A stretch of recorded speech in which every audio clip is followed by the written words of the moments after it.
Terrence Crawford versus Errol Spence. That's in This boxing. weekend, huh? That's in boxing. Yeah. Have you all right, well, perfect. This is a perfect conversation. Have you never heard either of those names before? Nope. That's like it's crazy in a sense, but it's not because I'm a big boxing fan, and I understand why you probably like haven't heard of it. But like I'm trying to figure out why boxing isn't really like breaking through how it used to be. Like why is it like is there any boxers you have heard of? Tank, because he's in jail. Or Well, he just got out of jail or something like that. Yeah. But I don't know him because of boxing, but I know him because of. So you just the first time you ever heard of Tank was when he got arrested? Well, I heard of him because of shit in probably social media, but not like actually watching his fights. Not like actual big fights. All right. Is there anybody else other than like Floyd and the old names? Like some of the older guys? Yeah. That's what I'm trying to figure out where the disconnect was like after because it's like all right, everybody kind of there's too many promotions. That's all there is. There's no consistency in boxing. Like they don't make them fight each other. Okay. Not just fight each other. I feel like there's too many different people doing the promotions, too many people setting up the fights. Everybody's looking at it from a different angle, so there's no consistency. So it becomes kind of tough. It's like consistency in what? And the way they promote the fight, and the way they make it, the way they advertise it. Like who's gonna be the undercard? Like how many people are gonna compete? Like you don't know if the entire card is gonna be entertaining. Like I don't know. Like it just doesn't feel that way. Like there's not too many household names anymore. Because even in UFC there isn't a shitload of household names, but it's a lot of very entertaining like content, a lot of entertaining fights, a lot of like they'll keep you in your seat. I'm like, yo, I've never heard of these two random ass motherfuckers, but it's a hell of a match. Yeah. Every time that I've ever sat down to watch a UFC event, it has at least like 4 or 5 fights. Well, they would normally have more, but out of like 6 fights, at least 3 or 4 of them are like very entertaining. Oh, they have way more than 6. Because you want to keep in mind they have 2 sets of prelims and then they have the main card for a pay-per-view. The only thing that isn't because I'm not super into it like that to where I don't find wrestling and shit like that as entertaining. Like all the groundwork. Yeah. Because I understand how difficult that shit is. That when you like you're wrestling with a motherfucker for 5 minutes, 3 minutes, whatever. Like how much that takes out of your body, how hard that is. I understand it.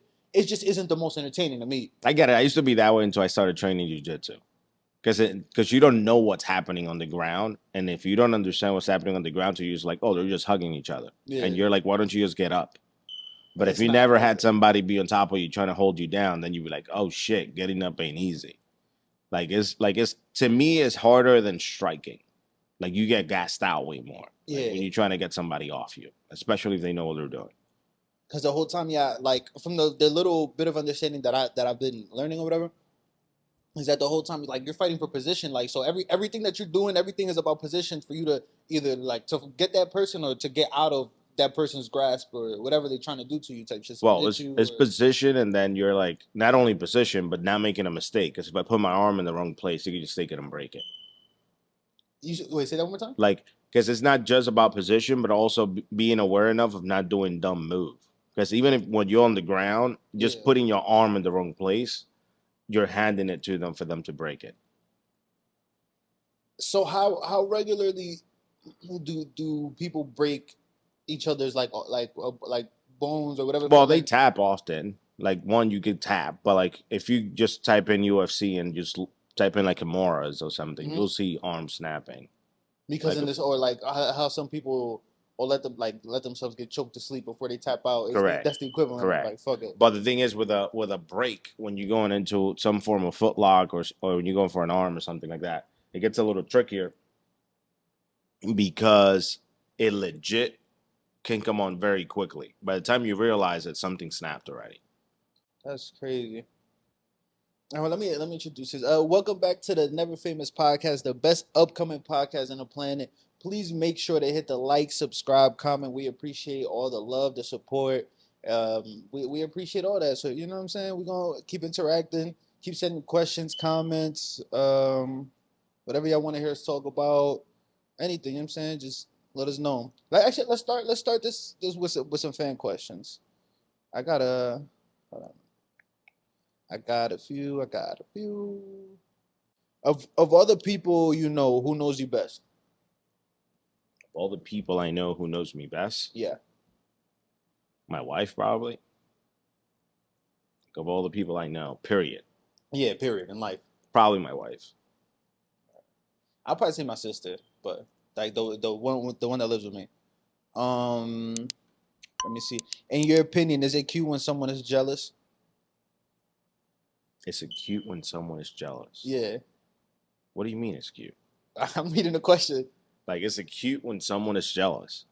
Like I find it a little attractive. Nah, I think it depends on the level of jealousy. That's what I'm saying. I think it depends. I feel like it probably shows you that somebody cares in some way, but like, to what extent? Like you know what I mean? Like, if you're gonna be doing some crazy shit with jealousy, I'm like, probably not. Like, the cuteness goes away, but like, if they show interest, I'm like, oh, they're worried. Like, it shows an element of concern to an extent. You're like, oh, appreciate it a little bit. Sort of, yeah. What's your favorite type of candy? Favorite type of candy? I don't eat a lot of candy, but for me, it's probably ice cream. Does that count as candy? Ice cream? No, that's a whole different like type of food. It's sweet. That's the only sweet thing I be eating. But it's not candy though. It's a different food. Like, I had the thing Sour Patches today, and I haven't had those, I don't know, in like 2 years. Damn. I ain't gonna lie, I'll be fucking some candy up. But yeah, I had probably like Sour Patches or Swedish Fish, something like that. And that's probably the ones I fuck with the most. Have you ever had any part of your body broken? Yep, a bunch. What's it? Tell us some of the things that you broken. So I've broken both arms, and a leg. Both arms and a leg. Damn. Yeah. What leg was it? My left. Well, it wasn't completely broken. I had surgery on it because I had issues with my Achilles. So I had to be walking around with a cast for a while. So I guess that was broken enough. And then broken arm when I was a kid, doing dumb shit. I fell. And then I broke my right arm throwing a baseball. Just snapped in the middle of throwing. Damn. Yeah. Have you broken any bones? Nah, I ain't never broke shit. I'm clumsy as fuck, but I'm also like, I don't know. I ain't adventurous enough. Like I ain't one of those motherfuckers that just go OD out their way to like. Have you gotten stitches? Nah. Then what the hell do you do? I'll be cooling. I'll be chilling. You see how you be seeing like my whole life. You see me, I just be chilling. That's how I be. I just be chilling, like just be talking shit and chilling. That's all I do. How? I feel. You know what? You know what? I got. That's stitches. so weird. I got stitches in my not stitches, staples in my head. One time, my mom fucked me up. I can say this now. I was a kid. She fucked me up, but it was my fault. I take full responsibility for the ass whooping that I received because it was my fault. But my mom threw the hanger shit, like the cortina joint. Mm. That shit, she threw one of them shits at me, and it happened. The stick. Yeah. And all right, so it's like this. So it happened to land directly on my big ass fucking head on the end of this shit. So it left like a little C mark in my head.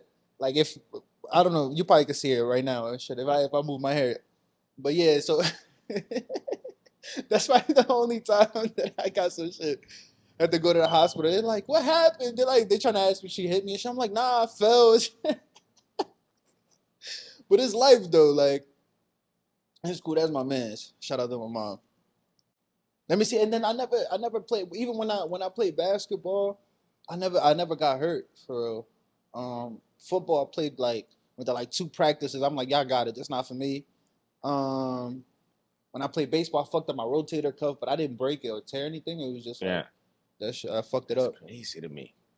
I don't know. I feel like kids nowadays. I say like I'm that much older than you. I'm not even that old. But I feel like everybody who I grew up with probably got stitches or broken arm, broke a leg or something growing up. Like almost every. I had like little scrapes and shit used to bust my ass or whatever. I'm clumsy as fuck, but that's about it. Like I ain't never really. That's crazy. You like roller coasters? I don't know if I asked you that one. I used to really like it, but I feel like they gotten weak. I don't know if I'm getting older, more mature. Like I go on them now, and I'm like, I don't even. Yeah, I think it's probably because you're getting older. But have you been to what's the joint in Florida? Disney World? Yeah. The one in Orlando? Have you been there? Yeah. I heard that one is. I haven't been there. I've been to like just Disney or Universal. Universal's probably better. Disney's just for kids. It's like a bunch of like little rides and shit. Universal is what, the Cali one? I know there's one in Florida too. I don't know the difference. I'm not going to that shit. So yeah, like there's one in I mean, maybe if I have kids, but like them shits are expensive as fuck. Like if you go with like your whole family and all that shit, like to stay there and all, to take everybody, like that shit is expensive. Yeah, fuck it. Those are the only ones we gonna read. Send some more fan questions and send some good questions and shit. Some shit we could, you know what I'm saying, we could talk about. I did want to get into a couple movies and stuff before we start talking about anything else. Have you watched anything new? Any new movies? Anything? Not at all. This motherfucker. I got a couple movies that I want to watch. I just haven't had a time. Like everybody's talking about Barbie. I want to see Oppenheimer. Well, you mentioned those two movies. Are they like? I don't know shit about either one of the two movies. Excuse me. I don't know shit about either one of the two movies. Are they connected in any way? No, they just happen to come out on the same weekend. And have like a similar no joint, or that not was at a fake all. one? Like they're the complete opposite. I think people made like memes where they combine both posters. Yeah. And, like people are like doing like a whole thing about going to watch both movies and shit like that. But I know one is just about Barbie, so it's all about like girly shit, and the other one is about the atomic bomb. So like, building the atomic bomb. Oh, building. Are you talking like 1940s shit? Yeah, Manhattan. like that's the scientists who made it. Pretty much, that's what it's about. So you want to watch both of them or just Oppenheimer? You said probably Oppenheimer. I don't really like Barbie. Doesn't catch my. I have an idea already what Barbie's going to be all about. So like I don't even it doesn't catch my attention. All right. I wonder if it's good enough. The movie is good enough to transition, like to get men to watch the movie too. Like how well can transition. I think look, and I haven't watched it, so whatever I said doesn't really count. Yeah. Seeing the reactions, you have two camps. You have the camp of they're diminishing men, and then you have the camp of it's just highlighting the issues with men. In that movie in particular? In Barbie, yeah. Because it's all about like girls and shit. And what I understand is like the Kens want to take control somehow. And like Barbies are setting a plot to not allow them to do it. So it's kind of like, oh, men want to run shit and now women should do it. I'm gonna be honest. I might watch that movie just so A, I can make jokes, and B, like, well, three things. B, we can talk about it on the pod, and C, because it just sounds like some shit that would just be like good content to talk about. I'm gonna watch that shit. Let me see if I go to the movies. I can't go by myself. Though. I'm gonna look wild. Going to sit in the theater like, yeah, let me get one ticket for Barbie, please. I'm tired of seeing people dress as Barbie. Like everybody was freaking dressing in pink and shit. Yeah, everywhere. I don't know. People like, I mean, fuck it. Everybody, nah, fuck it. I'm with the culture of fuck it. Like everybody rock with whatever the thing is. Like everybody, fuck with it. Yeah. Everybody make it more like interactive and shit. I like that. Like when Wakanda first came out, it was like fucking. I went to see that shit in Upper Darby, so you know that shit was like little Africa. That shit was full of Africans in there. Shit was popping. Everybody had their shit on, like their shiki. Yeah, the clothes that's from, you know what I'm saying. That's to them. There was a better way to say that, but it's not coming to me right now. You know what I did see though? On Netflix, they called me. What the fuck was it? They cloned Tyrone. That's what. Oh, I watched that. Oh, you watched that? I did see that. So that's for whoever, for the listenership, viewership. If you haven't seen it, that's Jamie Foxx's new movie on Netflix. And I thought that shit was hilarious because at the same time that they have all this shit on social media, this conspiracy theory of like, oh, that he got cloned and all this other shit. He comes out in a movie of, well, he didn't get cloned, but somebody else did, and like I thought that shit was hilarious. Like I kind of. He got cloned in it too. He had clones too. He had clones in it? Yeah. I might have not. Because remember when he got the guy all the way at the end? He faked it. Spoiler alert, because we gotta get into this shit. Say that again? Like when the guy came down to the lab where everybody was like inside the tubes, that he laid like one of the clones on the ground and then he came from behind him. But I don't remember it. Jamie Foxx getting cloned. I remember the other guy had a whole bunch of them, but yeah, and Jamie Foxx had a few of them too. I might have missed that part. It was a good movie though. I liked it. It was entertaining. Like there's laughs and it's a good storyline, so it keeps you entertained throughout the movie. And the way that it ended, I feel like they could keep it going and like, you know, make something else out of it. Yeah, like I think they left it like with a cliffhanger, but I'm wondering, it's like, is it gonna be the same shit? And yeah, in another city, it's just gonna be I mean, it depends. I feel like they left it to where like it's open enough to like They could do a couple different things with it. They could play with it, but also I'm like, damn. Whenever I see some shit in movies, I get scared a little bit because I always say this shit art imitates life, but I feel like I've heard people say that shit before, but what scares me about that shit is that I feel like it comes from somewhere. Yeah. Like that kind of shit. Like it don't just be like, oh, just randomly thinking about this shit. Like they like people say art imitates life, but I think it's flipped. Wait, art imitates life. Yeah, no, that's how it is.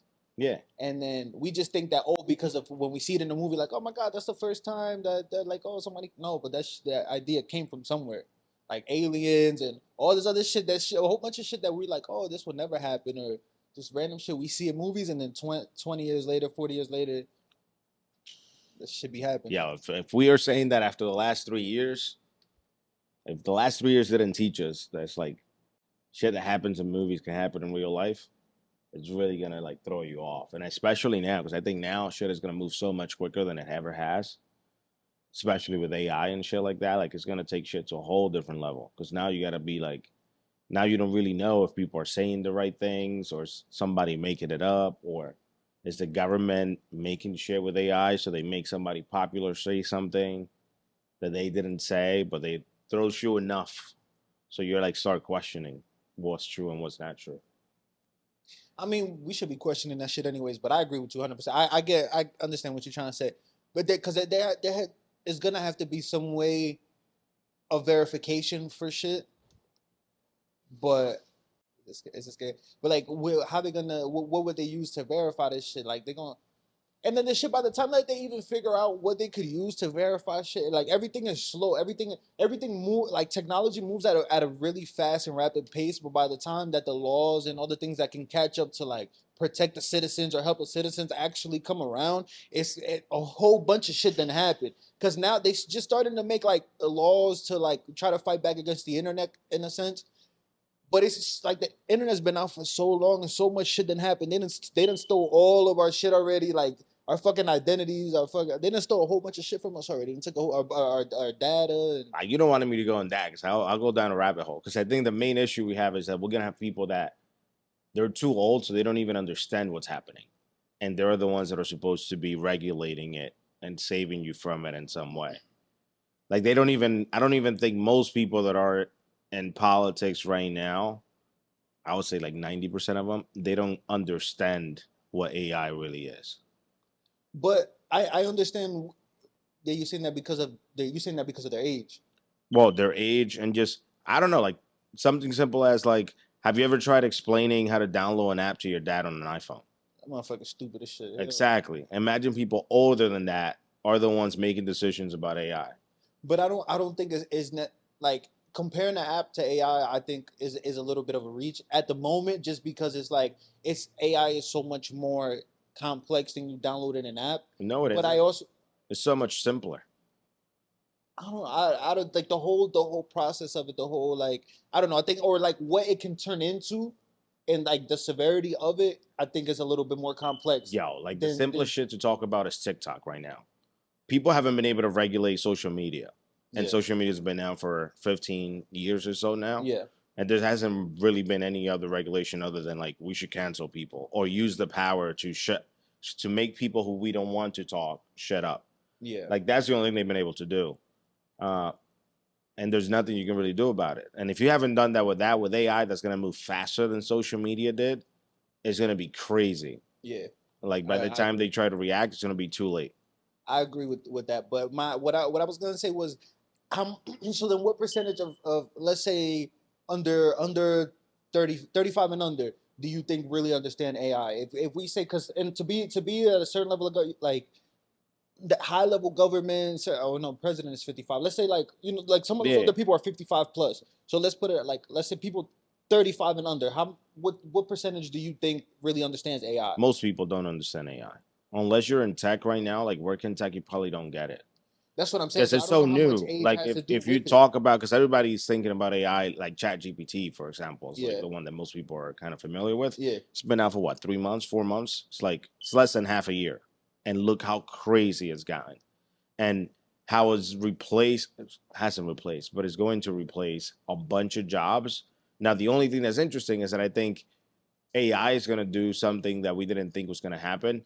Because even 3, 4, 5 years ago, there were people talking about, oh, with AI and automated stuff, we're going to lose a lot of blue collar jobs. So like truck drivers are going to lose their jobs and stuff like that. I remember that being a big thing. Yep. But now AI has proven to do the opposite. AI is going to start replacing white collar jobs. So like a bunch of writers are losing their jobs, a bunch of paralegals. Like AI is very, very good at doing the shit that computers can do by repeating. Because all it's doing is just analyzing data and putting it together in the way that it thinks you want to hear. It's like I heard somebody describe it as it's like a little puppy that wants to make you happy. That's what AI is. It's like you tell it, I want you to write this and make it sound like this, and it's gonna try to use all the information that it has to just put it together in that way to make you happy. But it's gonna attack the people who probably upper middle class, which we didn't expect to get hit the most. So it's gonna create an interesting dynamic, like in society, because I was like, it's not gonna affect plumbers, it's not gonna affect construction workers, at least not yet. But it's gonna affect those that used to work from home, everybody that used to work remotely, and all that kind of shit.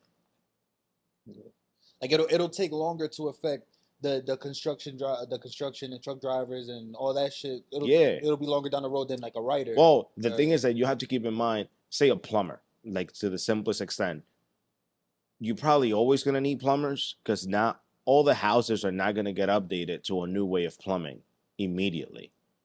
And like pipes are gonna burst. You get what I mean? Like this building we're in, it's already been built. The pipes that are here from whenever the building was built. So you need someone that can work on this. So how do you make a machine that will learn how to work on today's pipes, the pipes that will be out in 20 years from now, the pipes that were done in the 70s, the pipes that were done in the 1910s, because you have houses from those years. So it's kind of, those are always probably going to require some kind of human element. So let's backpedal a little bit. So because I don't entirely blame it on their age, on the government shit, like how you're saying that. I don't think it's an age thing. Oh, okay, no, because that's what I was gonna ask you. Like, so how do you think people will educate themselves more with that? No, because I think about it. Well, I'll use age in a different way. I think depending on how old you are when something started, you're gonna view it differently. And we can talk about that even with the internet, something that we've already known. You get what I mean? Like if somebody who was born in the year 2000, they were born when the internet already existed, so that's their normal. You get what I mean? Somebody who was born like how I was, like in the early 90s or like late 80s, you were born just before the internet, sort of, but you got enough of prior to after that you can survive through it and you can live through it. And you're like, oh, I could probably make money with this, and you can make a career out of it. The people that were born, like say the 60s and prior, way prior to the internet, to them the internet is the end of the world.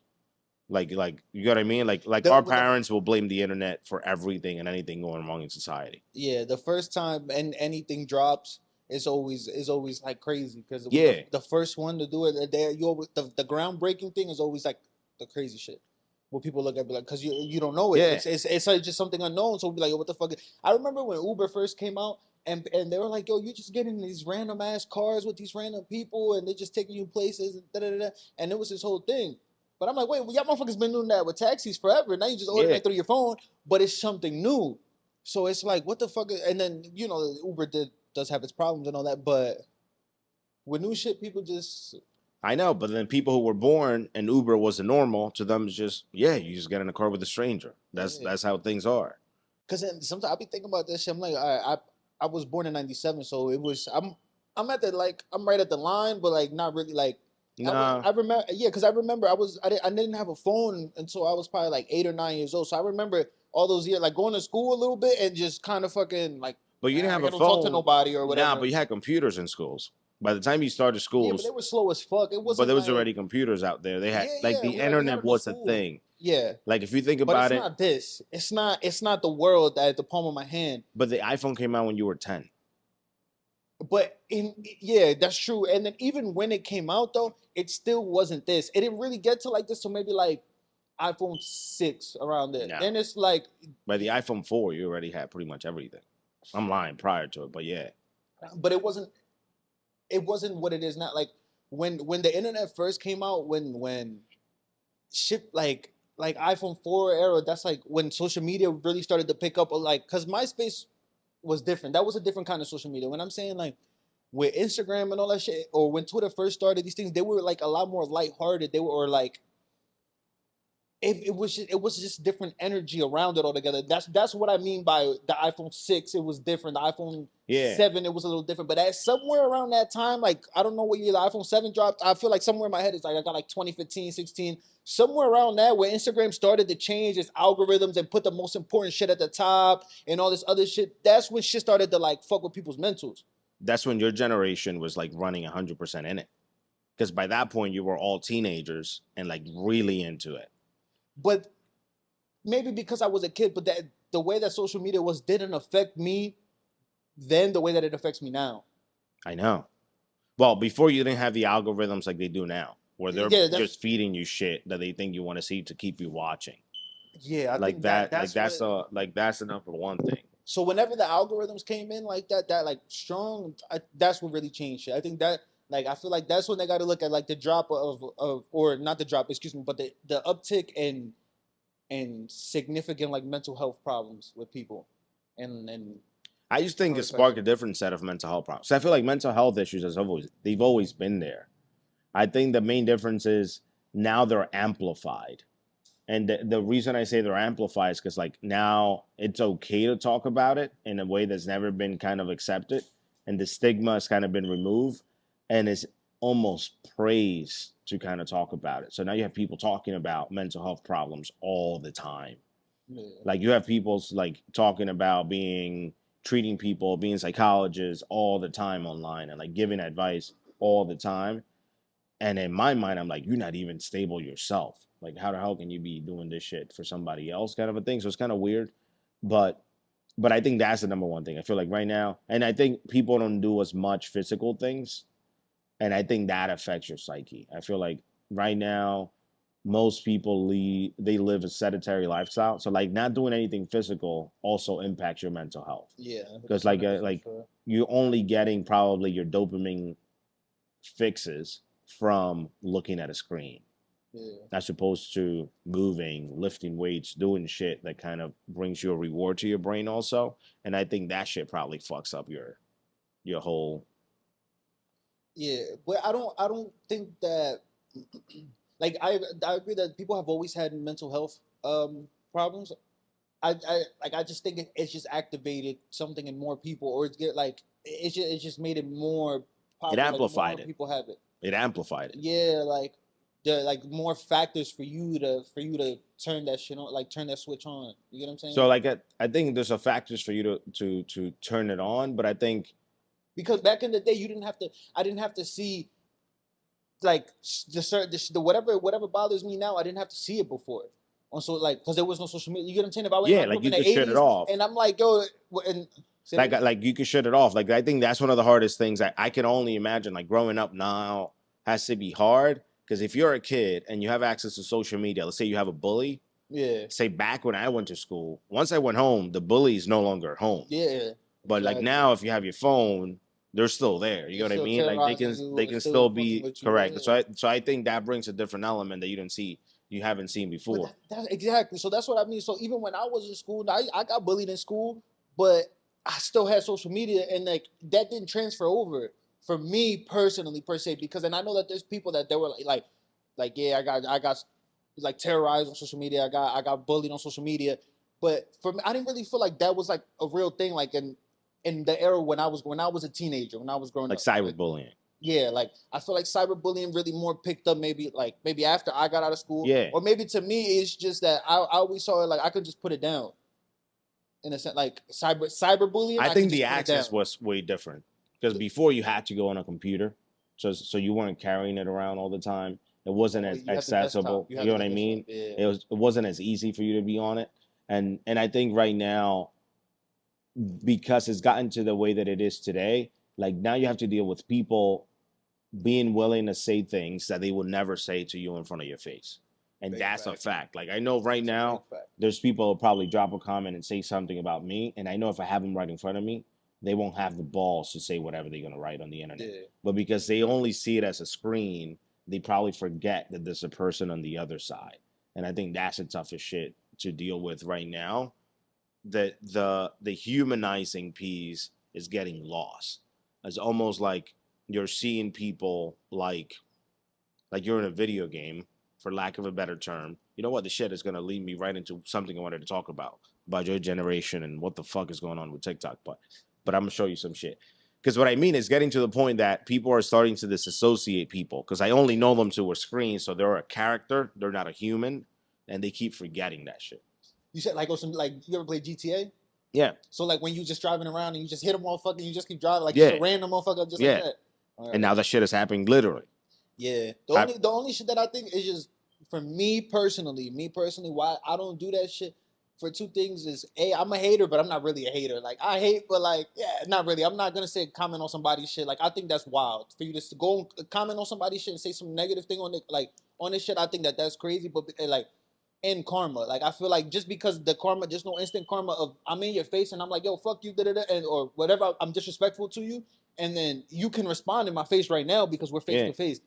But behind the screen, like you said, like they feel like there's maybe not no instant reaction, but I personally believe that karma is gonna spin back on you. Probably, especially if it affected that person. I think that you might not call it karma, but just that negative energy you put out was gonna spin back on you. Yeah, like there's gonna be like somebody else gonna return it. I don't know. Like to me, it's weird. Like I will not comment to someone that I don't know. Like if I don't personally know you, I won't really comment on your shit online. Unless I'm a fan. And I don't even if I'm a fan, like I'll make comments to something they do.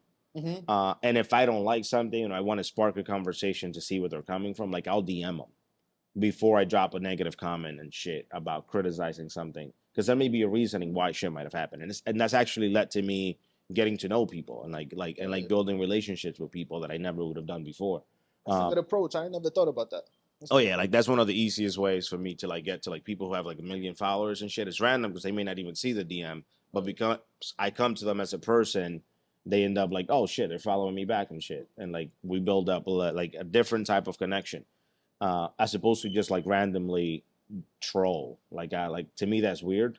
Yeah. And then the other piece, especially for men, is when you're face to face with someone, you probably measure what you say because you know there is the potential for physical violence in the middle of any conversation with any man.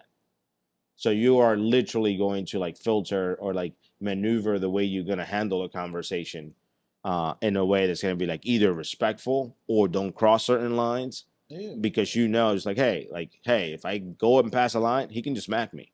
You get what I mean? And I'm like, and most people are not willing to get physical. And that's why they'll say it online because they're thinking it's like a video game almost, but they wouldn't do it face to face. That thing that you wanted to talk about, you said you wanted to pull up the TikTok thing you wanted to pull up. Oh, yeah. Is it like a video or it's a bunch of videos. All right, cool. While you pull that up, I'm gonna run. Oh, they're right. All right, cool. So let's take a little break real fast. I'm gonna pee and be back. The fucking girl that ran away. No. That shit. She's bugging out. No. So this shit is trending right now in social media. So you're younger than me, so this should make sense to you. But this is what people are currently watching, and they find. Use fucking TikTok. I don't know what you use, but like it's people your age. I feel like adults should not be doing. Thank you all for the likes. I appreciate it. The roses.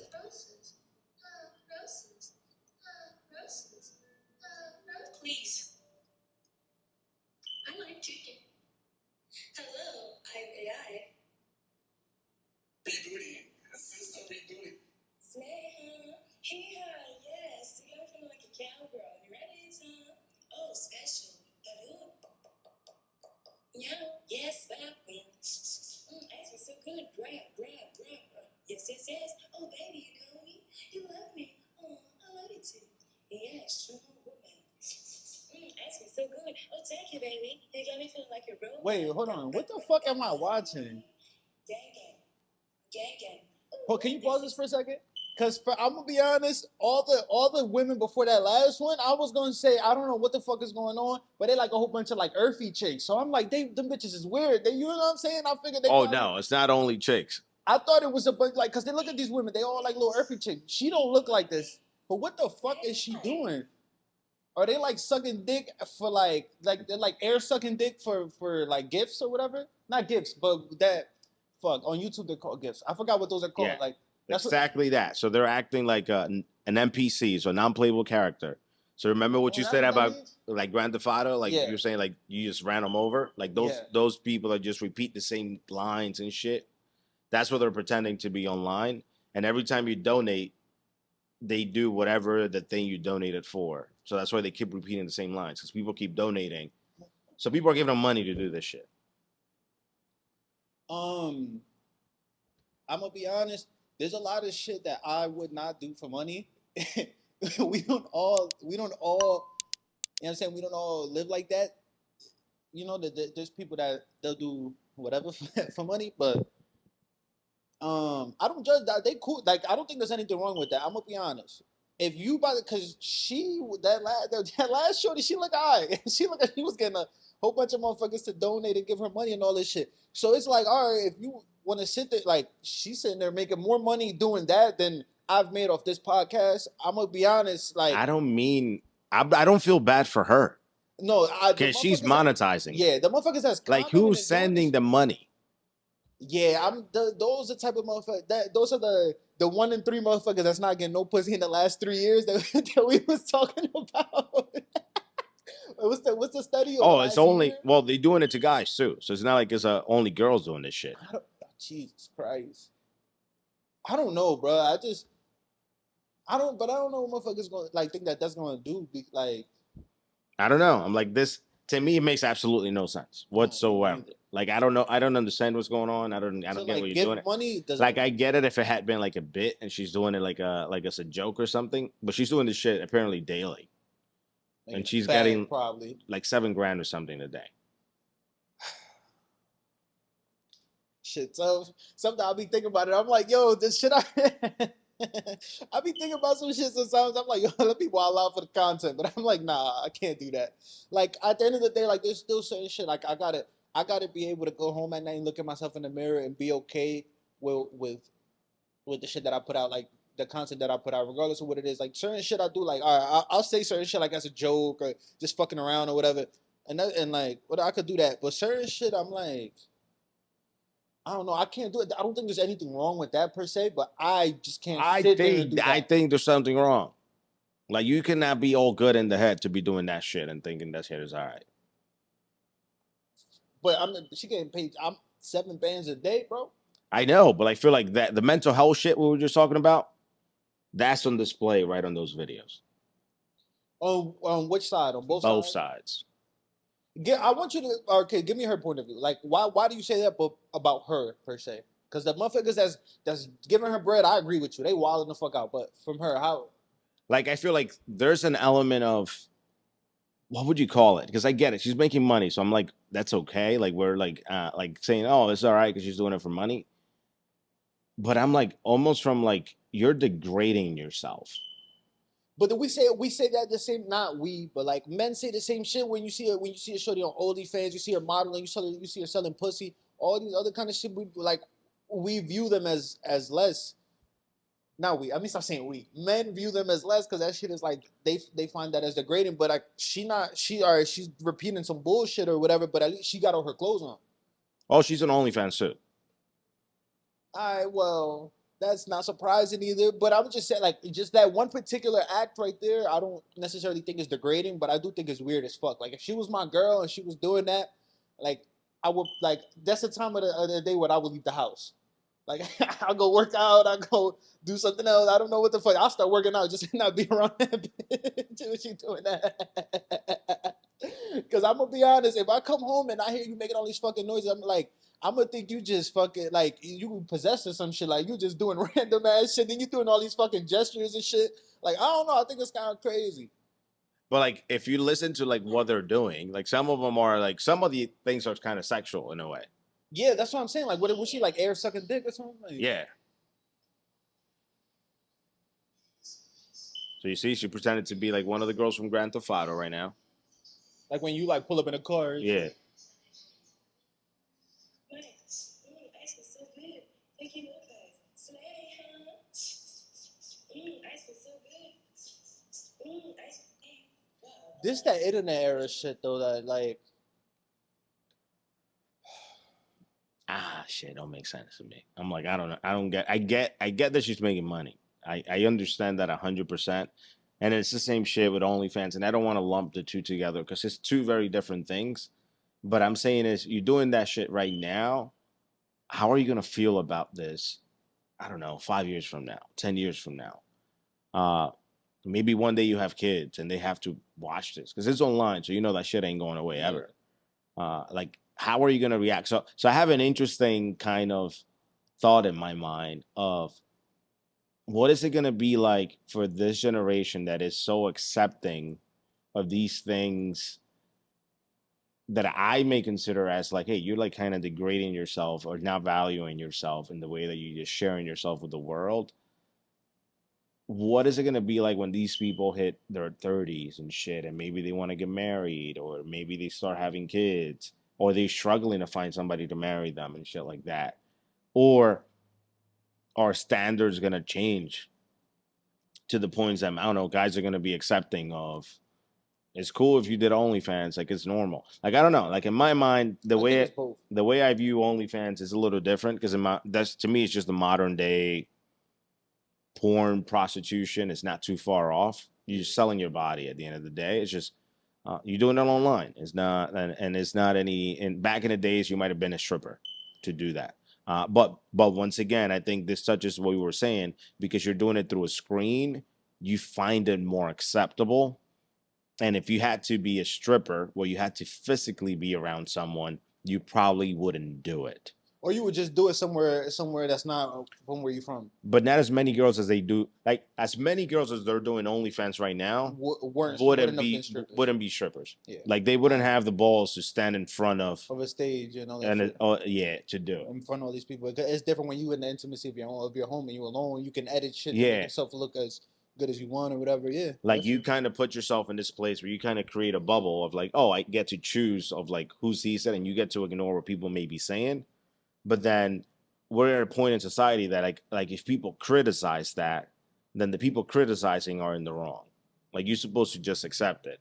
So I don't know. I find that very interesting. I'm like, what is it going to be like 5, 10 years from now, 15 years from now? I think it's going to be all those things that you said.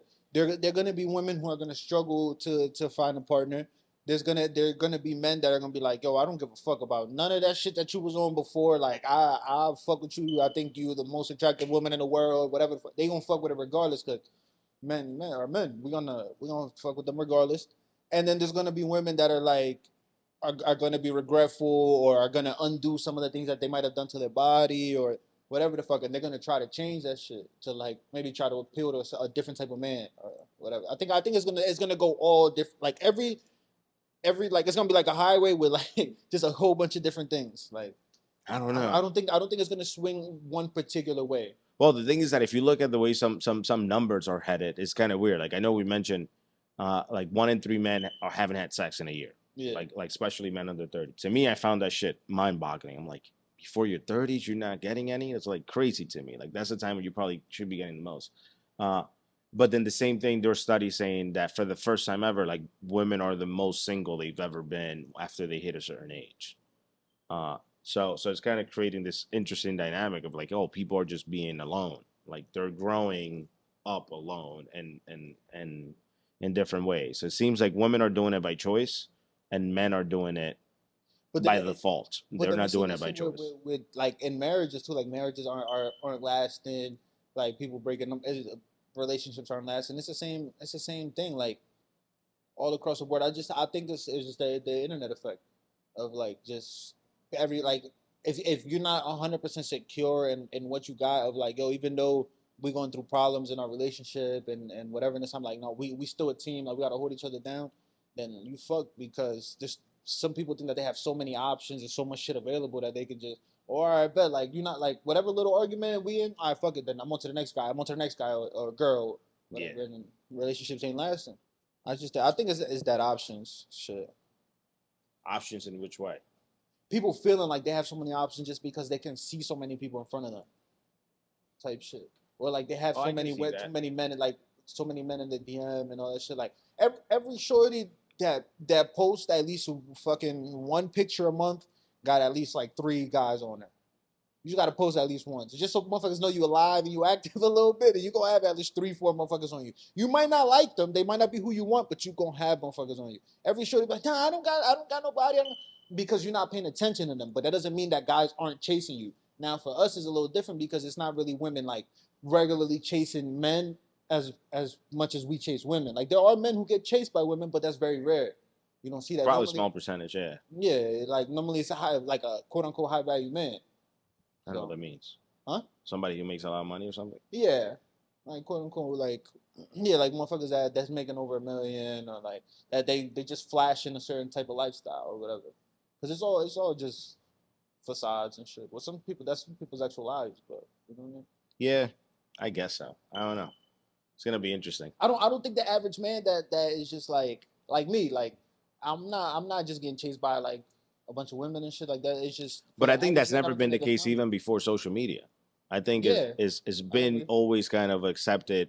No, but what I said, I'm sorry to cut you off. I'm saying that to say that like women have always been getting chased. Like men have always chased women. Like whenever women, you could go anywhere. You could, as a woman, like I have female friends that are like, oh, I could go to the supermarket. I could go to the fucking post office. Whatever the fuck, whatever. Yeah. So a guy is gonna most likely talk to him. But now it's different. Like now it's like double or triple, 4 times that, depending on the woman. You know what I mean? That's more what I was trying to say. Which is for them, it's just so much more. Yeah, like well, they have more because they have people from outside. Because I think the main difference is maybe back in the days, you probably would have seen people from your circle in some way. Like if wherever you are around, like people from your area, like that's all you're gonna be around. So it's probably your pool of selection is probably smaller, but you probably get to know people way better. As to now, probably most girls do have access to the internet, anybody, anywhere, at any time. Which you get into an argument with a shorty and fucking. You get into an argument with your girl like a week later, you see her in Dubai and shit. You like, bitch, I thought you didn't even have half of the rent money. Now you in Dubai, like what the fuck? Now you all of a sudden like, and the whole time you ain't even know that a motherfucker followed her a month ago and shit. Now they flew her out, just any little argument and shit. So it's like it's different. Like there's different kind of access. Like because attractive women have like a different kind of access to men with a lot of money. Because if you bad as fuck and you can build up a nice little following on social medias where people are commenting and reposting and all that shit, you're gonna come up on somebody's algorithm after like a certain time. No, that's fine, but I think you have access to probably have sex with them. That's about it. I don't think most of those men will probably marry you. It's highly unlikely. You saying for the women? Yeah. Oh yeah, but because I would say most men that are probably like if they're flying people out, are they? Do you think they're only flying you out? Nah. You get what I mean? So how likely are you that they're gonna take you seriously? But then that puts you in that weird conundrum of like, how many times are you gonna get flown out by how many different men? And then when you want to settle down, you get to the point that you're like, oh shit. Like, either I think it's gonna make one or two things. It's probably gonna put you in a place where you say, because I attract men that can fly me out everywhere. So let's say they make a decent amount of money. I don't know, 300 grand or something a year at least. You're going to assume it's like, oh, this is what I have to get married to because that's who I attract. But you never were able to keep one of those $300,000 men or more. So then you're going to think about that. Then you're going to be at a place where you're going to be what? You're going to say you're going to settle. And then a normal guy that, I don't know, maybe making $80K a year or some shit. Is that normal? I don't know. I don't know what's average. Average is like 40. Like 40. But let's just put it like a little bit higher because if she used to date 300K plus and let's say the guy's making like 100. Yeah. So it's like it would be an adjustment where I feel I don't think that it would be super easy. But would they even take them seriously? So I feel like that creates a weird dynamic of like women are like choosing to not take guys seriously. Like it was like, oh, like no, but because there's always the grass is always greener on the other side. Yeah. And they get to the point where like they're doing this until they're 40 or something, and then nobody ever comes. I just think motherfuckers don't want to build for real. I'll be honest, like every woman I know that does very, very well, and I'm saying does well. If I go income bracket, they're probably making at least 150 and up. They're all single. Like every single one I know. I think I know one that's married. But then every other one I know are single. I wonder what do you think that? Why do you think that is? I think that's the same dynamic. I'm like, I feel like if they are at the point where they're making that much money, one, they can buy their own experiences. And I think part of what you probably do to impress a girl in some ways, provide experiences for them, whether it is dining them, taking them out, like flying, like taking them on trips, whatever the case might be. But if they're getting it on their own, it puts them in a place of like, what do I need a man for? And then by nature, I think it's normal for a woman to want somebody who does more than they do or makes more than they do, because then you're the provider if you're a man. And I think uh, we're at a point where we are replacing nature, but we don't want to acknowledge the fact that we're doing that. And like, Replacing nature? yeah, like I think it's the natural order of things to say the man is a provider, and women tend to be a little bit more nurturing. So they usually are like with the kids and stuff. And if you're the provider, that's like what nature wants you to do. And I think a woman that's making a lot of money to the point that they can be the provider of a household on their own, they would still want someone that makes more than them. So that reduces the amount of people that they can potentially have access to. But they don't want to acknowledge it's like, oh, nature's telling me that I want someone that makes just as much as me or more, or that's bigger than me, and stuff like that. I don't know. I think I just from my point of view, my personal opinion that nobody asked for. I just think that women, if you can find a man that you believe in, that I think is that you think is worth it. Sometimes I feel like maybe you should try building that a little bit, see what happens. Like I don't know. I feel like I'm trying to think of like most of the like long relationships that I know is kind of like I don't know. I don't really see many people like I see like your relationship. Obviously, I've seen y'all grow and build over time, but that you maybe that's just because I'm close to y'all. Like I've seen y'all, so like that's the kind of shit where I'm like, all right, that's not something that I see regularly anymore. Like most people I see like Oh, I know, they I try get to it. make that shit work, and then it's like, all right, boom, like nah, that got Like I growing up, like to me it's weird because I'm like I got married very young. So when I first got married, everybody that I used to say, "Oh, I'm already married," they used to be like, "You're married so young," so everybody was shocked. It's like, "What? yeah. You're married?" And now the difference is when I tell people, "Oh, I'm married," like people expect me to be married now. But when I tell them how long I've been married for, that's when they go like crazy. So it's kind of like, But it's like if she would have gave up on you at 21, 22, the person that you were then, and then she would like as opposed to like the person that you are now, like it didn't build with you along that way. Both of y'all just build and growing together. Then it's like I don't know. I think like it's just fucked up. Like you miss it. Like I don't know how to describe exactly what it is I'm trying to say. I don't even think it's giving up on someone. I feel like because you're always going to be changing and growing. Like I remember having one conversation, and I think that one rule that we came up with before we were even get married is the one reason why we're still together. And it was Like to share one that. simple rule. It was like the only thing we cannot do is if we're ever mad at each other, arguing, or whatever the case might be, we cannot leave the house. You can sleep in a different bedroom. You can go sleep on the couch, like unless it's getting violent. You get what I mean? Which has never been the case. But we're not allowed to leave the house. Like there's no reason for me just because we're arguing for me to say, "Cool, I'm going out partying," or "I'm going to go sleep somewhere else," because that's just opening the door to one of two things: either you're gonna go out and do something dumb, and then you won't be able to come back from that shit, or you're gonna go out and you're gonna start talking to somebody else.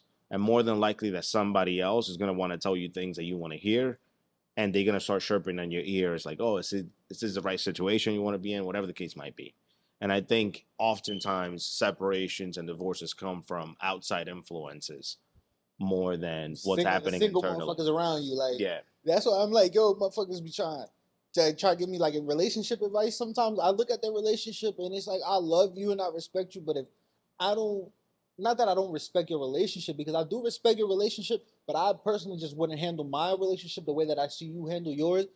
I'm gonna listen to your advice, but I might not like necessarily always like really apply that shit or like sometimes it might be one like in one ear and out the other kind of because it's like, bro, your shit fucked up and you over here trying to tell me some shit. Or like you single and like you all like nobody should take relationship advice from me. Because I've been single for man, I've been in 2 relationships and neither of them shits work. They were short relationships. I'm like, I'm not good. That's not something that I'm good at.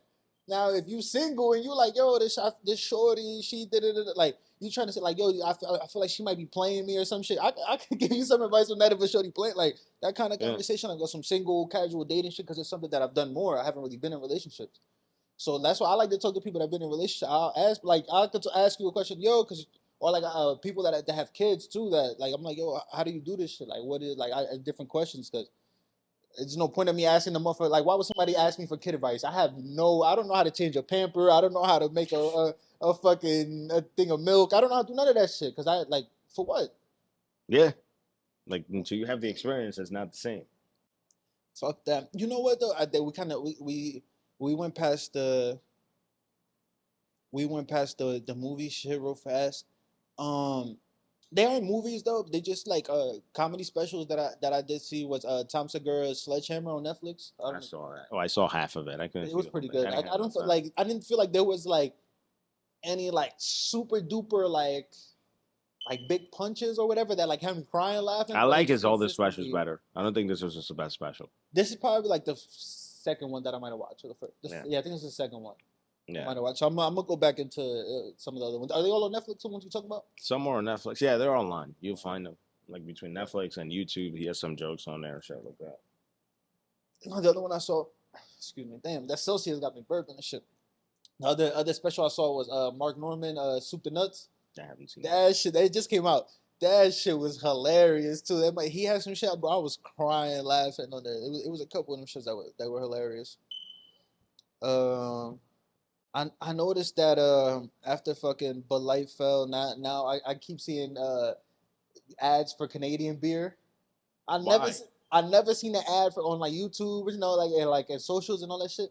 Man, I never seen the ad for no fucking Canadian beer. As soon as Bud Light start to fuck up, now it's fucking Canada when they come with that bullshit, huh? Well, that's smart for them. Yeah, for sure. They're like, shit, let me put it in front of more people. Because But now that's people are looking for new beers to try out anyways. With this writer's strike and all this shit, how there's no new shit coming out, it's gonna be like how COVID was at the beginning. Like when everything shut down and like old shows popped off, that's gonna be the same shit that's I gonna don't happen think now. so. I think what's gonna happen is shit that there's people that are not in the union are gonna push shit out. So I think now you're gonna have a lot of probably independent films, independent pilots. Where are they gonna watch them at? Because you got to figure everybody watches shit on like Netflix on YouTube, or even if they put it on YouTube where anybody can watch it, they have to be big enough or promoted enough for it to break through, to like for it to get to well, that's what I'm saying. I think because there's less stuff gonna be put out there, there's like a bigger opening to potentially get somebody's attention. Because before you were competing with everything else that was coming out. I think you're right in saying that there's a bigger opening. Like it went from a minuscule crack to like maybe this much. Like so the opening is bigger, but I don't think it's a big opening. Like for me, I think the really big opening is like for the Netflix, the HBOs, all this shit to like their old content to really pick up. Whatever old shit they got on there, like they might have some really good shows that like when like that plane show, I forgot that wasn't really that good. But that plane show that got popping, the motherfuckers that was jumping on this shit. Damn, what's that show called? It's just the Asian show that everybody keeps talking. He got finessed out of the money. I can't. I'm bad at remembering titles and stuff, man. Fuck. I don't know. I think it's gonna be interesting because I know like Netflix is not gonna stop producing. They're gonna stop producing in the U.S., but remember, Netflix is shooting shows everywhere. Yeah. So like, I think they're buying content from other shit. I know. So this is just gonna open the door for them to go take money to another country. So I think this is gonna be a double-edged sword. With this show from South Korea, man, that was super fucking big. Squid Games. Yeah. Because they talking about making more shit like that. Yeah, just because a lot of these other countries have very good storylines, very good written shows and stuff like that. They just aren't always promoted the best, or sometimes the show isn't that good, but the storylines are very good.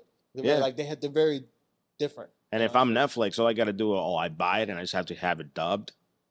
You get what I mean? I don't have to put money into the production or anything else. It's already been done. Like I've been watching some Argentinian shit. Like there's been dubbed about a prison, and it's a pretty good show, and I feel like it's just gonna open the doors for more of that. I seen they gained a whole bunch of Netflix gained I think it was like 6 or 10 million subscribers since they added that shit where you can only have a couple amount of people on the app. I thought they were gonna lose money, lose subscribers and shit, but nah, that shit. It's convenience.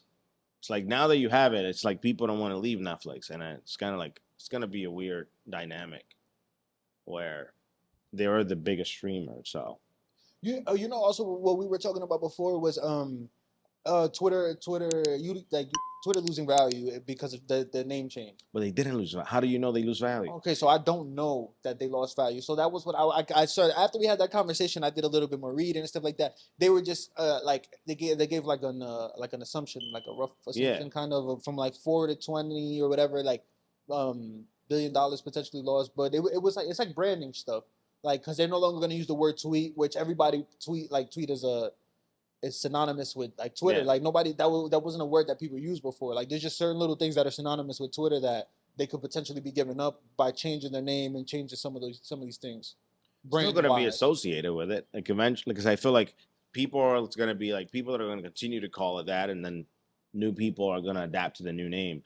But I think what Elon wants to do, which is smart and probably scary at the same time, is I think he wants to follow on the WeChat model from China.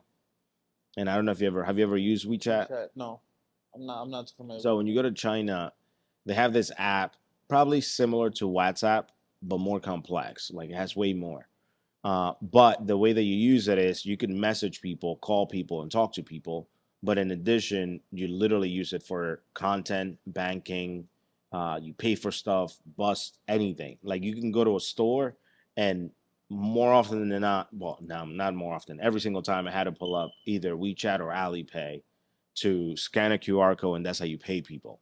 And everything happens within the app. And I mean, like I will go to restaurants and they wouldn't have servers. They'll have a barcode on the table. You scan it inside of the app and you see the menu. You start ordering and you pay. Everything is done through there and the food just starts coming out.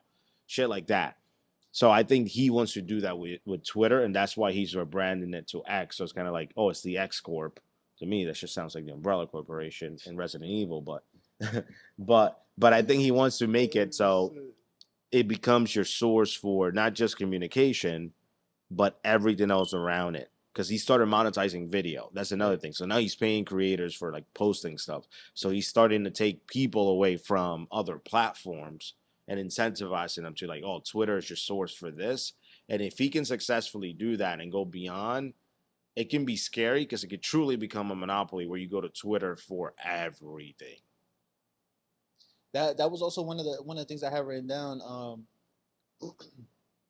about that, because there's one thing that every time that he loses value, or like that headlines are that he potentially did lose value for whatever the reasoning is, because of this, because of that. People are like, oh, we're leaving because of this, because of threads, whatever the fuck happens. He always has a counter. That's some shit that I've noticed. Everywhere, at least with Twitter, he's always had a counter. Anytime that it looks like a little down for him, he it might take him a little time, but he's gonna counter. And I think that a percentage of that is also him being direct and talking to like him tweeting like, yo, what y'all think about this? Whatever the fuck. And then I feel like it might not directly be him, but somebody is looking through some of these responses of like, yo, this is actually a good idea. And some of the shit is him just because of the way he will answer. Like you'd be like, I'm pretty sure a staffer is not gonna answer from his Twitter account. Yeah, with such an answer, like it's him. Oh, you're saying like interacting with the people that are that are adding? Oh yeah, for sure. Like it's him. But I don't know. I think it's, and plus he said this shit when he first bought Twitter. He said it. It was like, oh, that he was gonna call it X eventually. Like it wasn't. I don't know why people just like to act surprised, and they everybody else is a better business person than the freaking owner of the company. Just like he's the one who spent all the billions to buy it. So if he wants to do whatever he wants with it, it is what it is.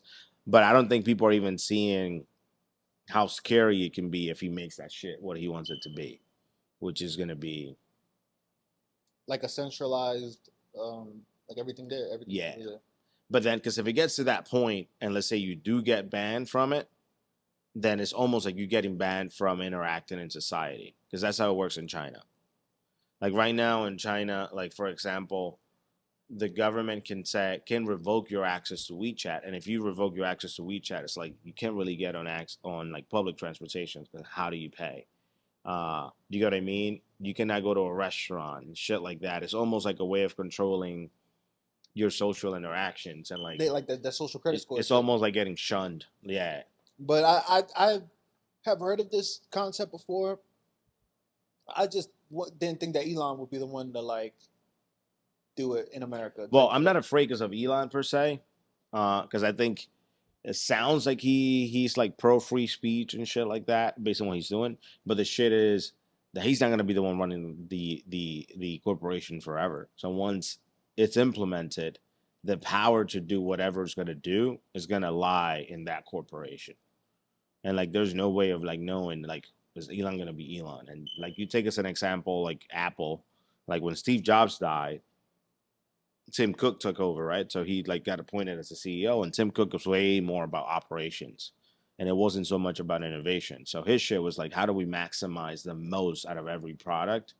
So if you see the iPhone, how much it evolved from 2007 to 2011 when Steve Jobs died was crazy compared to how much has it evolved over the last 12 years at the speed that is growing. Like it's very, very slow. But that is because now you have someone that is a legit corporate person, for lack of a better term. So he's treating it as how do I maximize the amount of money I can take out of this product, out of every single product. And Steve Jobs died in 2011. Yeah. Damn. I feel like I remember that shit, but I don't know why I thought it was a little like he was there for more than like 4 years of the iPhone run or whatever. Like I thought he was there for longer than that. Yeah, until the iPhone 4. Damn. I remember when the first iPhone dropped, like the lines were long as fuck. Everybody was outside and shit waiting for them shits. That shit was crazy. Have you ever heard of the like the saying, the thing that where like most people die within like a few miles of where they were born? No. I don't remember what the fuck it's like. It's like a saying or like a thing. But I've heard that before. Where like I think it's like 5 miles of where they were born, 10 miles of where they were born. Yeah. Most people die, some type of shit like that. And I was just wondering how you felt about that, like, because I feel like people view that negatively, like dying, like living most of your life where you were born and or dying like where you were born type shit. Why? Well, because you never, and for the people that are like that feel away about it because they feel like, oh, you never left, you never did shit. I feel especially in America, like I feel like Americans, they don't travel as much as you potentially can. Like as I've been around the world, I think compared like even going to Europe, like Europeans are used to like hopping from country to country, and like most people speak multiple languages and shit like that. And here, even in Philly, like I know people, I'll probably go out down this street and just pick any person, and most people probably lived and grew up and were born in Southwest, and they never left it. No. So I don't think it's too abnormal for that to be the I think case. Europe is a bad example. Like I think you're right, but Europe is a kind of a bad example in a way, a little bit, just because there's so many countries and a lot of them speak different languages, so it's easier for you to No, so that's what I'm saying. Like that's why I'm thinking that it makes sense for that saying. I think is other than Europe, almost everywhere else in the world, you're like cool just living within where you live, your community, and whatever the case might be, because that's all you know. And I think by default, most humans we tend to be afraid of change, and like picking up and leaving and going somewhere that you don't know. Shit's a little scary. It's a little scary. Like I will encourage it, but I'm like, it probably just comes from moving here when you're a kid with no plan and not knowing. So I don't know. I just wrote this down. I don't know. So I was at work and I was coming out of the bathroom, but I was being polite. I was just trying to be polite, and like it was one of the like the gender neutral bathrooms or whatever, like man or woman, either one of them go in the bathroom. So I'm like walking out, and there's this girl trying to walk in or whatever, and my stupid ass is thing like I don't know. I'm just trying to be polite. I'm not really thinking about. I'm trying to let her go in, like, but I'm still kind of in the bathroom, but I'm not thinking about it. I'm just trying to let her go first. So she's looking at me like I'm crazy and shit, and it took me a second to like really process that I was still in the bathroom, and I don't know, that shit. It was an awkward situation, and that shit just stayed on my mind for a minute. So I don't know. I just wrote that down. I just wanted to share that. There's nothing else to that story, but I thought you were gonna tell me, she yelled at me because I tried to hold the door open or some shit. She gave me a look like I was a fucking creep, and then I'm like, damn, why this bitch like why she looking at me like that? And then it took me a second to realize that I also was holding the bathroom door open as I'm standing in the bathroom. So I like it was kind of weird, but I just was trying to be nice, so I didn't even really process that part of it. on some bullshit. But oh damn, this would have been perfect to fucking talk about a little bit earlier. It would have gone great with it. Did you see this video? This shit of Yeah. of where they saying like you shouldn't post a picture of your kid or whatever. Yes. Yeah, I have a different thought on it though.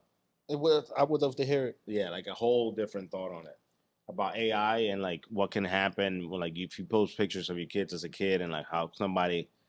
So the whole concept of the video, and I'll throw it on top of this as I'm talking about it, is like this clip that kind of goes through the life of a little girl, and their parents just post pictures of them when they were kids, like young kids, and like with AI and so on, they start making like a whole storyline of how her identity gets stolen and people can attack her in the future and use all her information for an advantage. What were your thoughts when you first saw it? I thought I kind of thought it was scary. I'm like, damn, like how much this shit is like how much it's advanced. Yep. But it wasn't really surprising.